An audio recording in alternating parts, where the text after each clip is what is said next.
Hello అండి. Hi. ఈరోజు మన వీడియో ఏంటంటే వర్షం కంటిన్యూగా పడడం వల్ల మా ఇంట్లో ఉన్న చాటలైతే మొత్తం బూజెక్కాయండి. ఎన్నిసార్లు కడిగినా కూడా అంటే ఎన్నిసార్లు కడిగినా మళ్ళీ మళ్ళీ బూజొస్తూనే ఉంటున్నాయి. అందుకని నేనేం చేశానంటే వానిస్ డబ్బాలు తెప్పించాను. ఒక 3 కలర్స్ తెప్పించానండి. రెడ్, గ్రీను, యెల్లో తెప్పించాను. యెల్లో తెప్పించి మంచిగా వేసేసి ఒక 2-3 అవర్స్ అయితే నీడకైతే ఆరబెట్టేశానండి. ఎండలో పెట్టద్దు. ఎండలో పెడితే ఏంటంటే మొత్తం పెచ్చులుగా ఊడిపోతుందండి. అది ఎండలో పెట్టడం వల్ల మొత్తం వేస్ట్ అవుతుంది మనం చేసిందంతా. కొద్దిగా గాలికి బయట పెడితే అయిపోతుందండి. గాలి కారిపోతుంది. ఒక 2-3 అవర్స్ అయితే పెట్టేశాను. పెట్టిన తర్వాత నేనేం చేశానంటే రెడ్ కలర్తో మంచిగా తింపుడు ముగ్గు వేద్దాం అనుకున్నాను. బట్ అస్సలు రాలేదు. నేను అనుకున్నది ఒకటైతే అయింది ఒకటండి. నేనేం చేశానంటే ఫైనల్గా చందమామ వేశాను.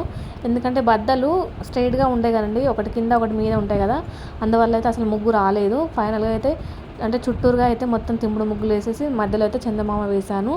ఇలా